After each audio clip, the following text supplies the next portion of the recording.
All right, folks, it's time to review the new ESV Pulpit Bible.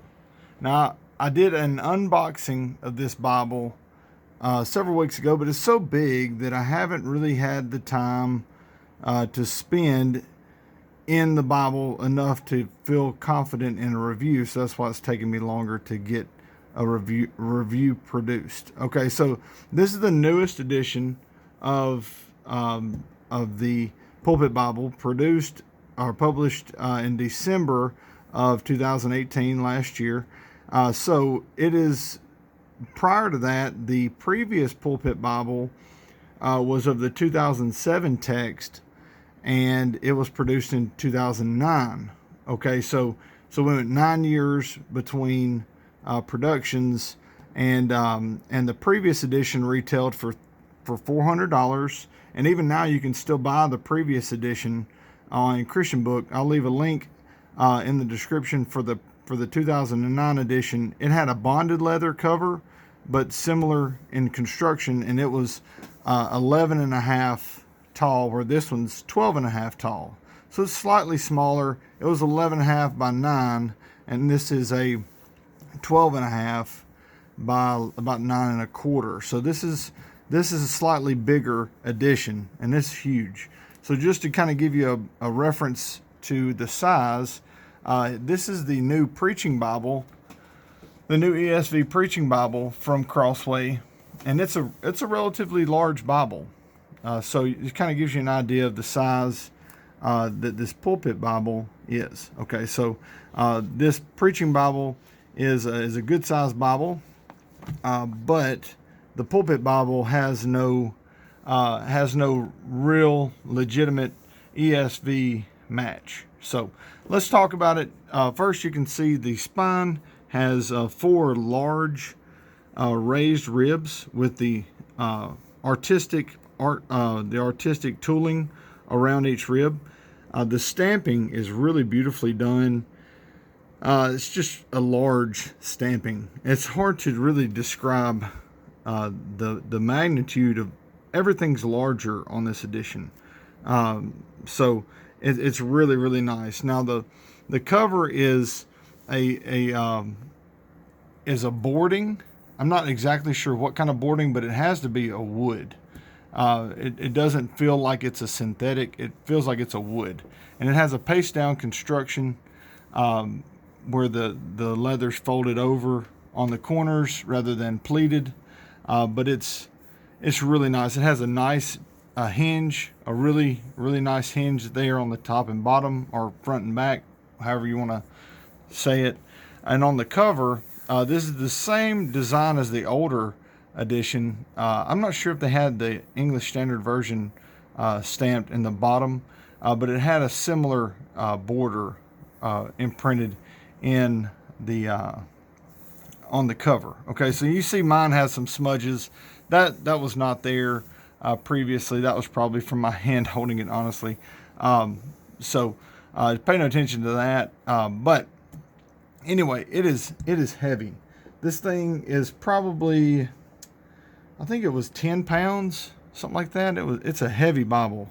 And people talk about the MacArthur Preacher's Bible being heavy. This is very, very heavy. It's much bigger. All right, so let's open it up. It's a sewn binding, and it comes with 4 ribbons, but one negative is that these ribbons are single-sided satin ribbons. It just seems like for a $400 retail, especially when you go into these half-inch, these might actually even be 5/8 inch ribbons. They're like really big ribbons. It just almost seems like having them as double-sided satin would almost be a given, but it's not. So anyway, there again, Crossway does an amazing job with this Bible, yet the ribbons seem to never seem to take the ribbons very seriously, which I think they're important, because over time these ribbons are of lower quality and they will fall apart quicker than a double-sided satin. So anyway, so let's open it up. It's beautifully gilded. Now there's no art gilding, But the gilding is so thick that it does give somewhat of like a brown tint to the underside. So, and really that more mimics the older gilded Bibles. So it's not a terrible thing to not have art gilding, but there again, for $400, I would love to see a little more premium things added, like the better ribbons and maybe some art gilding. And you do have a lot of paper in the front. Okay, so that was like 4 or 5 sheets of really thick cardstock in the front. You have a presentation page. It's really nice, big. I mean, this thing is huge. And you have your dual title pages, and these are the thickest title pages I've ever seen. And you can see there it's a 2018 printing by R.R. Donnelly, and it's printed in China. And this is the 2016 text edition of the Pulpit edition. Okay, so this is I was a little let down. Let me get through the preface. I really expected this to have a much larger text, quite honestly. I didn't expect to have quite as much marginal room, even in the gutter, as you have. So the gutter, there's over an inch of space in the gutter, and there is about an inch of space on the outer margin. I would have loved to have seen, like, this is about a 12 point type, and it actually, because of the spacing between the letters and the words, it reads larger than a 12. It reads more like a 13 or 14. The previous edition was a 14 and a half. This is a 12, so it's a little bit smaller. Okay, I would have loved to have seen, because you're not gonna put notes in a pulpit Bible. That's just not the purpose of it. It's there to sit at the pulpit for whomever's there. They can read from it, whether it's a child, whether it's someone guest speaking or whatever. They would have this edition. So you wouldn't put personal notes in the margin. So there's no sense in having the margin, in my opinion. I'd rather have the larger text, or even absorb this larger text and make this a double column verse by verse rather than paragraph format. And that would have absorbed a lot of this. And you could have maintained the 12-point font, and it'd been a little more user-friendly from a preaching pulpit perspective. So anyway, so you can see I love this Bible, I really do, but it could have been a lot better. Like I said, I don't think we need the marginal room we have.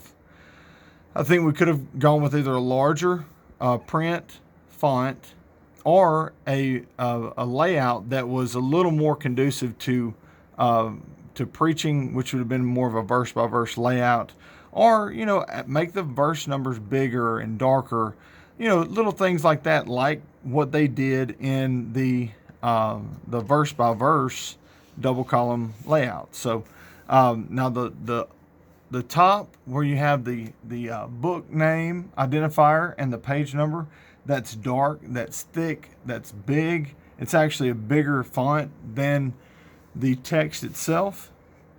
But if I laid out a large print personal size, which is literally a quarter of the size of this, it's going to have the same size text. I would rather have had a larger font in this. So maybe it's just my preference. Maybe I just don't see the purpose for so much margin. But that's my 2 cents. If you're paying $400 for a Bible that's going to be the center of your pulpit, that's going to be kind of the focal point of the table, the gathering, I would rather it have had a larger print. Now, like I said, the 2009 edition did have the 14.5 point font, which is much larger. But you didn't really have to go there. You could have done several different things in this edition. So anyway, so that kind of shows you it's kind of the same layout as the The thin line, basically it's just a thin line on steroids. This paper is super thick, and it's even line matched. It appears to be, at least from what I can tell. No, it might not be. It might not be line matched, but the paper is so thick that it really doesn't matter. And it feels great. The paper feels amazing. So it's really nice to read from. But there again, I kind of wish it was a little larger. For a Bible that's this big, I really would have loved to have had the print a little larger. And I understand, like you see the start of Joshua, this isn't like the new classic reference or any of those where you have a book introduction or anything like that. You just have text. And you don't even have references. You have some scriptural notes like a normal thin line would. So I just would have loved to have seen them do a little bit more with this, especially at the price point. Now the cover is amazing. The cover's awesome. Some of the best leather work I've ever seen on a Crossway edition. But the paper's amazing. I'm just not a huge fan of the layout. I'm not a huge fan of the ribbons and the lack of art gilding.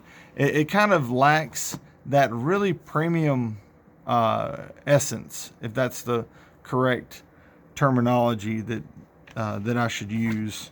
Now, it is a great Bible, and if you bought this right now, these are on sale, in the $200 to $250 range, and really, you can get this Bible for around the same price, or maybe a little more than you would just a regular wide margin Cambridge or a Schuyler Quintel. So I mean, you kind of get what you pay for. I mean, for something this big, should you expect to have art gilding and more premium ribbons? I don't know. It just depends on what your perception of where you should spend your money. Now, I went back into the Gospels to show you it is a black letter text, so that's pretty self-explanatory. And I'll get to the back and I'll show you the end of it. Now, here are some larger prints. You have some selections. Let's go back to the start of this.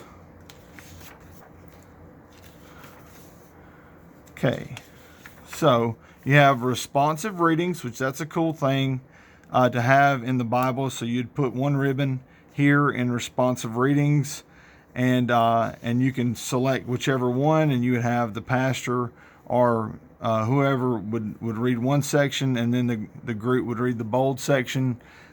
Those are some good things. We do that at our church, and you can see it goes through tons of different sections.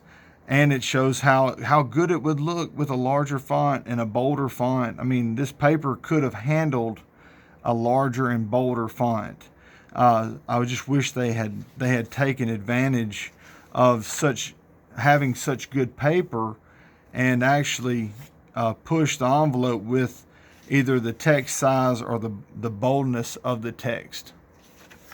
Okay, so at the end of the responsive readings, you have your paper, I guess another 5 sheets of paper, might be 6 sheets of paper, and then the back of the edition, the paste down. So, and then the back is just it's just cowhide, and it looks nice. It feels nice. It's about 3 inches thick. The thing is massive to hold. It's heavy.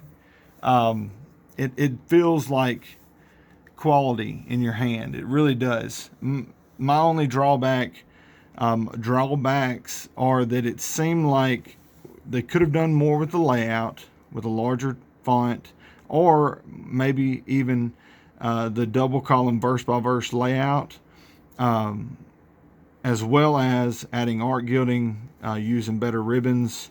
I love that they used 4. Yes, that should have happened, or even 5. And I love that they use these big ribbons. Like, these are the biggest ribbons I've ever seen in the Bible. These are either a 1/2 or 5/8 inch ribbons, and they are big. And I think they look better. They look really good. So anyway, I just think they could have done more. I could have done a little bit more with having such great paper. Like I said, you could see from the selective readings, the really bold font looks incredible on this paper, and it doesn't have much bleed through at all. I would have loved to see the entire text look like that, or maybe do a drop cap like Skylar does with their Canterbury. Just do something creative, something different, something that makes it stand out and be unique and different, or really special. Anyway, that's my take on it. I hope you guys enjoyed it.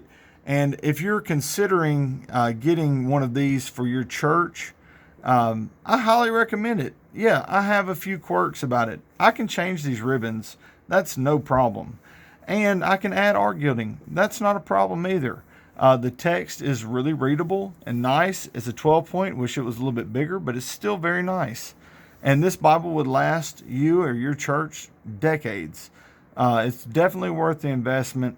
Yes, I wish they had done a few things differently to make it a little more catered to the pulpit, but that's just my own opinion. And if you like it, give me a thumbs up. If you dislike it, give me a thumbs down. Write in the comments what you would like to see from a pulpit Bible. A lot of churches don't even use these anymore. So churches that actually do use a pulpit and use a pulpit Bible, is this what you're looking for? Is this what you would like to see? If you had the ability to custom create your own pulpit Bible, is this what you would create? Let me know in the comment section. Again, if you're not a subscriber, be sure you're subscribing and clicking the notification bell for so you can be notified when I upload new videos and stuff. So thanks for watching and sticking around for this review. God bless everybody.